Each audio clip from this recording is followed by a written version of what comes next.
Spoštovane gospe in gospodje. Matevž Ravnikar se je rodil na Vačah, to smo danes že slišali in to je skoraj vse, kar smo o njem doslej vedeli. Torej, rodil se je v enem najmanjših kranjskih trgov na starih kulturnih tleh s prazgodovinsko tradicijo in tako rekoč v središču današnje Slovenije. Simbolno je dejstvo, da je prav v letu 1776, ko je prišel na svet, datirano najstarejše znano slovensko besedilo z Vač, 13 molitev, v katerih se na poseben način zrcali čas rojstva bodočega škofa. Med drugim namreč vsebujejo imena takratnih svetnih in cerkvenih oblastnikov, papeža Pija VI., goriškega nadškofa Edlinga kot krajevnega škofa, cesarice in kraljice Marije Terezije ter cesarja Jožefa II.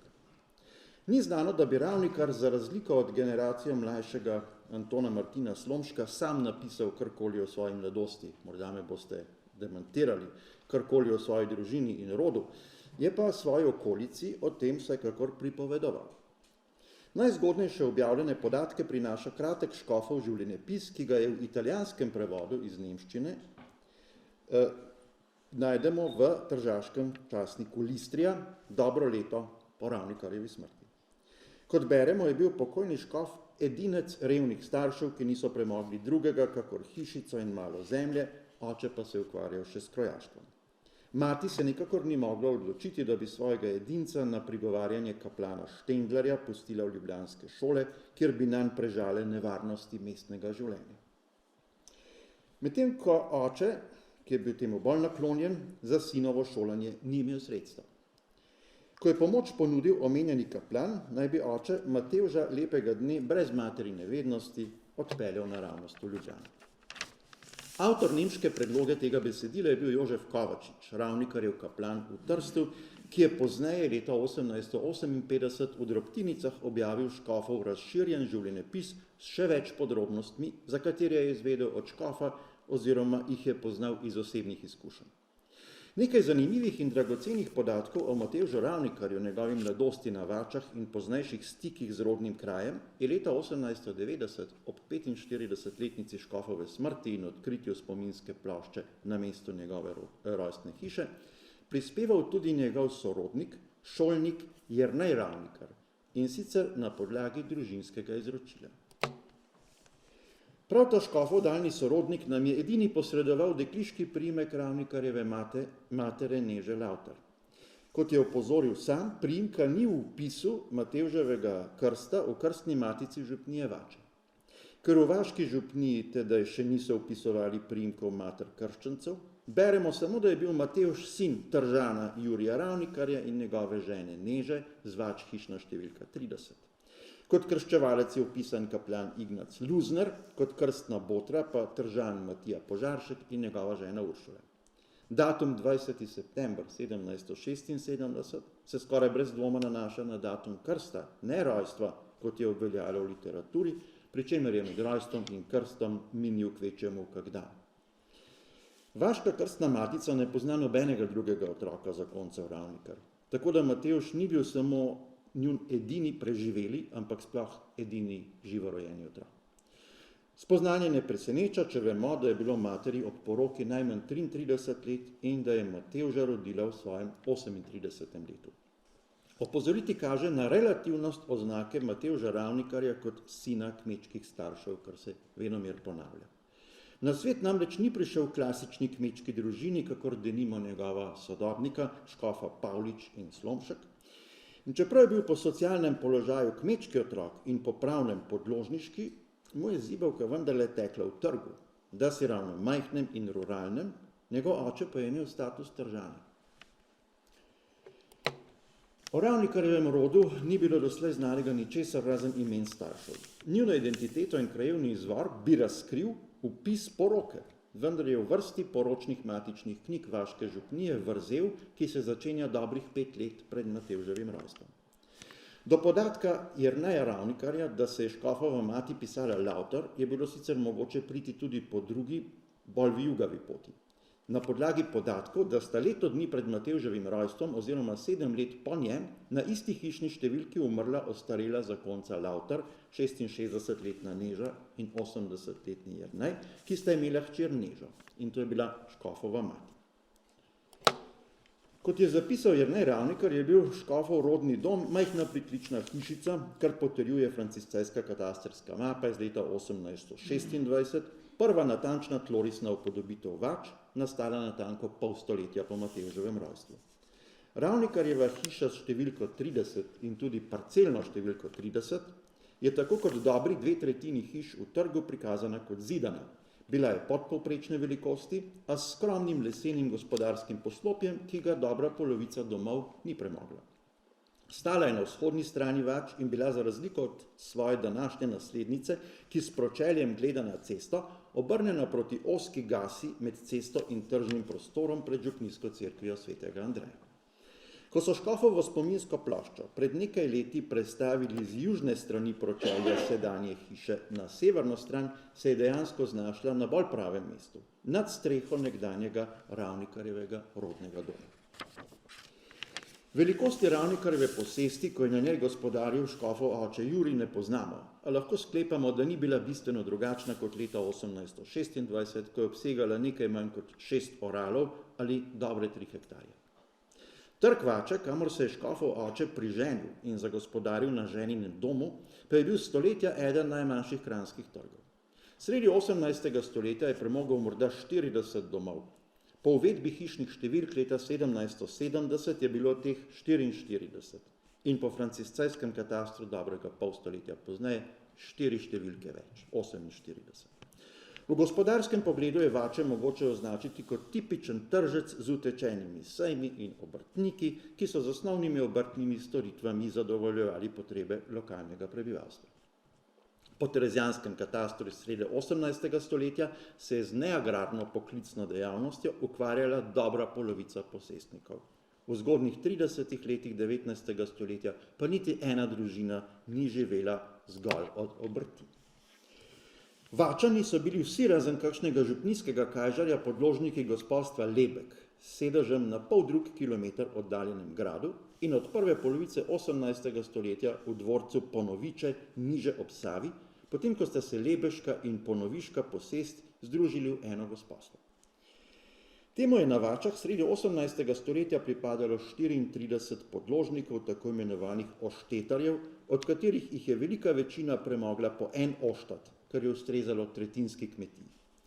Trški oštetari so se od večine drugih podložnikov istega gospodstva razlikovali po tem, da so tlako plačevali v denarju, torej niso jo opravljali v naravi, in imeli kupno pravno posest. Slednje pomeni, da so jo dedovali, prosto kupovali in prodajali, medtem ko so drugi zemljo uživali le po zakupnem pravu. Vačani so poleg tega veljali za purgarje, trg pa je premogel polno sodno upravno avtonomijo z lastnim izvoljenim sodnikom in nižjim sodstvom, ki mu je kot edinemu trgu na Kranjskem zagotavljal deželno knježji privilegij. Zadnji je trške pravice potrdil cesar Jožef II. Leta 1784, ko je bilo Matevžu Ravnikarju 8 let. V takem okolju malega ruralnega trga je torej odraščal bodoči škof in tu so vsaj od srede 17. stoletja živeli njegovi predniki po materini strani. Morda tudi že predtem, saj vseh vej materinih prednikov ne poznamo. Tako ne vemo, kdo in odkot je bila Matevževa babica, ki je bilo ime Neža in se je omožila z dedom Jernejem Lavtarjem, domačinom z Vač, v času, iz katerega se ni ohranila vaška poročna matica. V poročnih knjigah 3 sosednjih župnij pa njune poroke ni. Škofov ded Jernej Lavtar, ki je umrl, ko je bilo Matevžu 7 let, se je rodil leta 1703 na Vačah kot najmlajši sin Tržana Jakoba Lavtarja in Neže rojene Senčar. Tako Lavtarji kot Senčari se v matičnih knjigah župnije Vače pojavljajo od samega začetka vodenja prve krstne matice leta 1621. O Lavtarjih je treba povedati, da so bili precej razvejen rod deželnih svobodnikov, teh je bilo okoli Vač zelo veliko, in da so od konca 16. stoletja gospodarili na več tedaj kupljenih svobodniških kmetijah po okolici.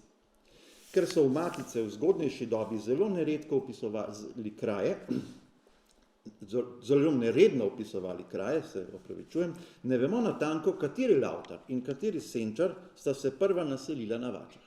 Ne enega, ne drugega priimka še ni bilo med posestniki v trgu, ko je leta 1614 ali morda kakšno leto pozneje nastal edini ohranjeni urbar lebeškega gospodstva.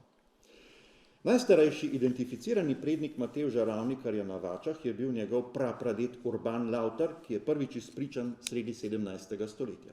Njegov sin Jakob, škofov praded, bi se moral roditi okoli leta 1644, a ga v vaški krstni matici ni najti. Poročil se je z Nežo Senčar, edinko Matije in Marije Senčar, rojeno leta 1664, zelo verjetno že na Vačah. Več je znanega o njunem najmlajšem sinu, škofovem dedu Jerneju, ki ga je Matevž kot otrok še poznal. Jernej je bil, tako kot vse že njegov oče Jakob Tržan in po terezijanskem katastru leta 1750 trški posestnik, in po terezijanskem katastru, torej edini trški posestnik s priimkom Lavtar, drugih Lavtarjev v trgu ni bilo. Kot velika večina je posedoval kupnopravni oštat, ki so ga računali kot tretjinsko hubo, tretjinsko kmetijo. Spadal pa je v tisto polovico gospodarjev, ki je imela tudi neagrarni poklic. In ta je bil zelo specifičen, po poklicu je bil godec ali goslač, špilman. Kot rečeno, ne vemo, čigava in odkot je bila njegova žena Neža, ki mu je med letoma 1736 in 46 rodila 3 otroke. Zanimivo je spoznanje, da so imeli vsi trije za krstno botro neporočeno plemkinjo Hranilovičevo, ki je živela in umrla v vaškem župnišču.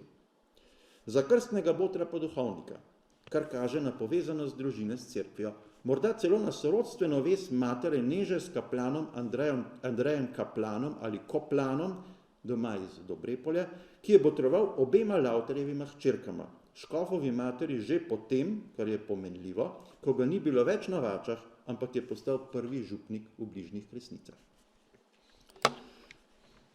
Zakonca Jurij in Neža Lavtar sta potrjeno živela in gospodarila v hiši, ki je ob prvem hišnem oštevilčenju leta 1770 dobila hišno številko 30 in kjer se je 6 let pozneje rodil njun vnuk Matevž Ravnikar. Po 3. juniju 1771, ko se v vrsti poročnih matic začenja dolgotrajna vrzel, se je k hiši priženil Jurij Ravnikar, škofov oče. Pri Lavtarjevih so namreč ostali brez moškega naslednika, saj je edini sin bodisi umrl, bodisi odšel neznano kam, po leti 1775 pa je umrla mati Neža. Ostareli oče Jernej je imel samo še hčerko Nežo, ki je tedaj že zakorakala v drugo polovico 30 let, medtem ko je bil njen ženin Jurij Ravnikar dobrih 9 let mlajši. Kdo in odkot je bil škofov oče Jurij, je bilo treba šele ugotoviti. Izkazalo se je, da se ni rodil v vaški župniji, kjer je sicer živelo več družin Ravnikarjev, ampak v Mošeniku, v tedaj sosednji župniji Moravče, razloženem naselju na južnem pobočju Limberske gore. Sled do Jurijeve identitete je vodila prek Martina Ravnikarja iz Mošenika, ki je leta 1810 od bodočega škofa Matevža, tedaj profesorja v Ljubljani, kupil Ravnikarjevo domačijo na Vačah in je v kupni pogodbi naveden kot Matevžev bratranec. Priimek Ravnikar je bil v 17. in 18. stoletju v župniji Moravče eden najpogostejših. V matičnih knjigah je izpričan od samega začetka njihovega vodenja leta 1621 in že naslednje leto ga srečamo tudi v Mošeniku. Lahko da je tu tudi nastal v okolici Moravče ogromno Ravnikov, Raven in tako dalje, domačija, kjer je pa Ravnikarjev prednik živel, je pa na ravnini. Torej, ugibamo, najbrž ne bomo nikoli vedeli zagotovo. Prva znana prednika Matevža Ravnikarja sta njegova praprastarša Janez in Elizabeta Ravnikar, ki sta se jima v Mošeniku rodila 2 otroka. Prvi leta 1659 Matija, škofov praded. Matija se je ustvaril družino z neko Marjeto, ki mu je kot 4. od 6 otrok leta 1706 rodila Gregorja, škofovega deda. Glede na to, da sta temu oba starša umrla, ko je bil še zelo mlad, in da je prevzel kmetijo, se je poročil pozno, šele pri 37. Nevesta Helena Rebršek je prihajala iz sosednjega hribovskega zaselka Hrastnik, a se kot vse kaže ni rodila v moravški župniji. Priimka Rebršek namreč v tem času na Moravškem ni zaslediti, razen pri Helenini poroki in 5 let prej ob smrti njenega očeta Matevža, ki je bil po vsej verjetnosti samo gostač, neposestnik in ni bil domačin, kot kaže. Škofov oče Jurij Ravnikar, rojen leta 1748, je pri 3 letih izgubil mater in zgodaj tudi mačeho, ki jo je oče Gregor pripeljal v hišo le slabe 4 tedne po pogrebu prve žene. Šele iz tega časa imamo prve podatke o Ravnikarjevi posesti. Po terezijanskem katastru je bil Gregor okoli leta 1750 eden od 4 mošeniških podložnikov samostana Klaris v Mekinjah. 4, ki so imeli vsak celo, še nerazdeljeno zakupno hubo. Ker je priimek Ravnikar izpričan v vasi vse od zgodnjih 20 let 17. stoletja, lahko sklepamo, da je škofov rod na eni od tamkajšnjih Mekinjam podložnih kmetij gospodaril vsaj že takrat. Ravnikarji so bili torej cerkveni oziroma samostanski podložniki. Njihova domačija s hišnim imenom Koštrun je stala na ravnini ob cesti med Moravčem in Kosezami, Jovan Vesel Koseski od tam. Kmetija pa je po franciscejskem katastru leta 1826 obsegala slabih 21 oralov ali nekaj manj kot 12 hektarjev zemlje, 4-krat več kot Ravnikarjeva posest na Vačah.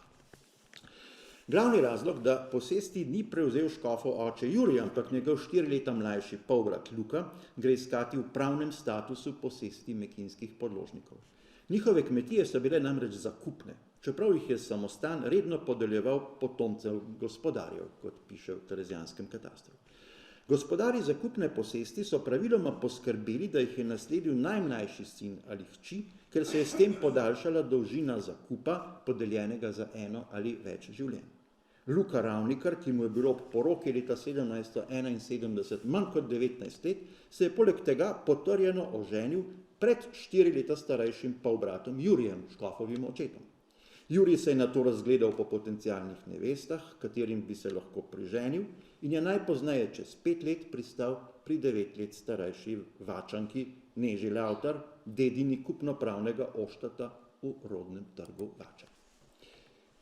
Matevž Ravnikar je torej odraščal na Vačah kot edinec, cel kup edincev je v tem rodu, kot vidite, kot edinec s staršema in prvih 7 let z dedom po materini strani. O njegovem začetnem šolanju ni znanega nič natančnega. Vemo le, da so Vače v jožefinski dobi že imele trivialko, ki je nato med letoma 1790 in 92 začasno zamrla. Delovala je ravno v času, ko je Ravnikar, njen bližnji sosed, dozorel za šolo.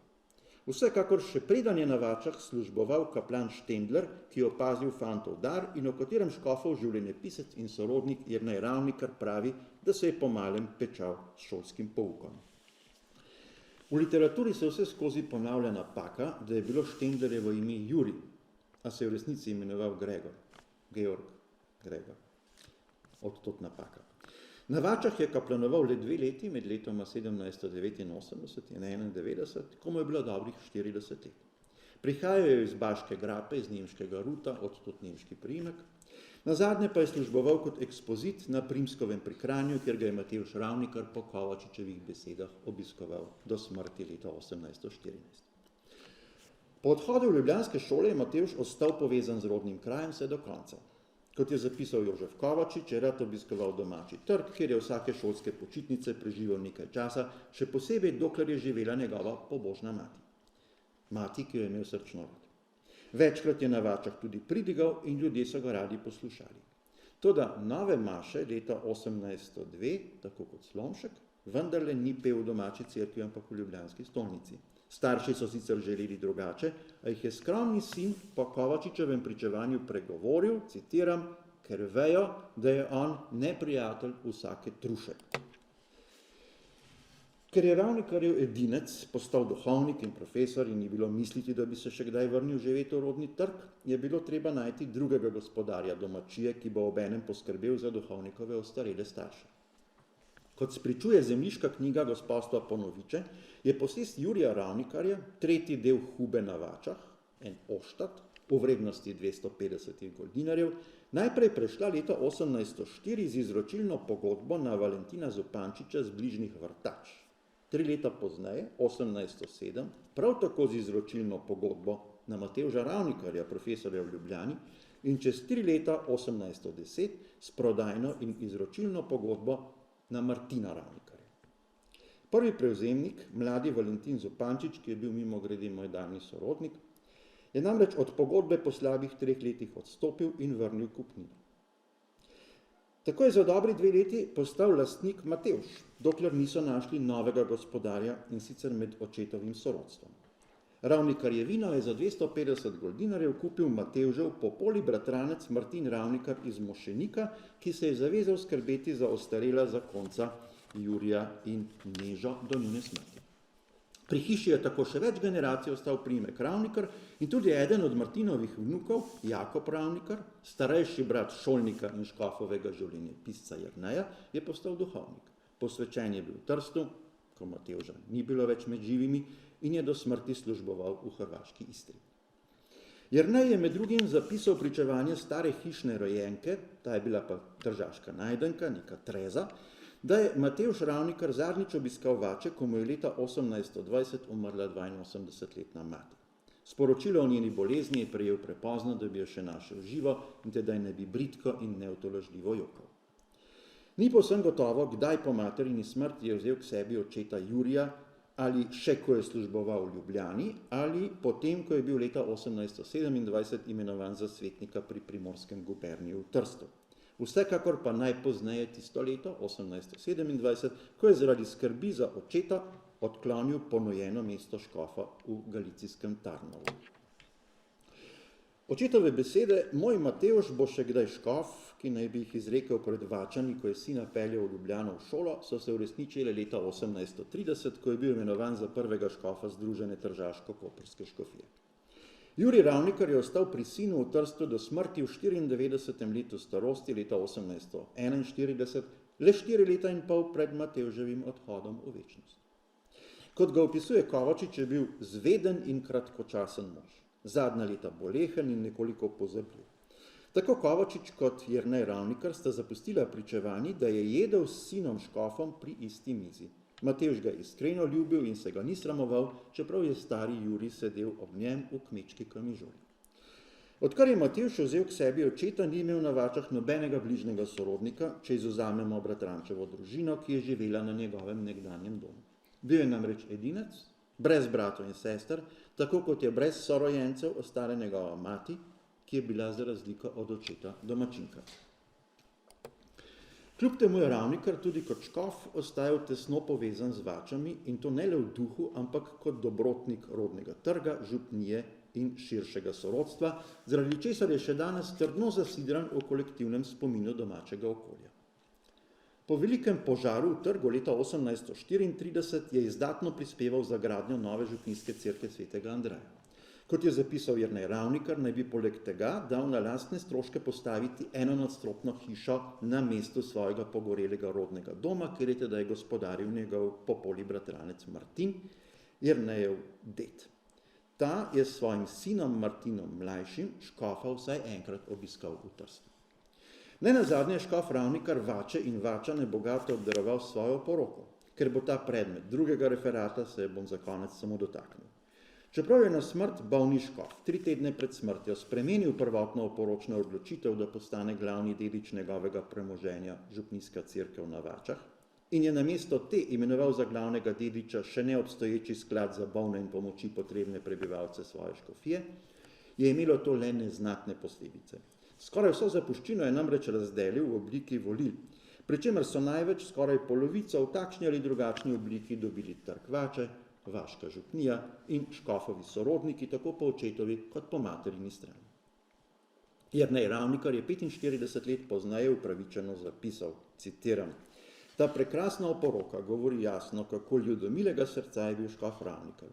Vse svoje prihranjeno premoženje volil je tedaj edino le blagim namenom. Iz oporoke tudi razvidimo, kako goreče je ljubil svoje rojake Vačane. Rojstveni kraj trg Vače, bile so mu vedno pri srcu. Konec citata. Slednje na svoj način potrjuje pričevanje škofovega kaplana Jožefa Kovačiča. Kadar je bil Ravnikar preobremenjen z delom, tako v Ljubljani kot pozneje v Trstu, naj bi večkrat rekel, vse bom popustil in pa za beneficijata na Vače šel. Hvala lepa.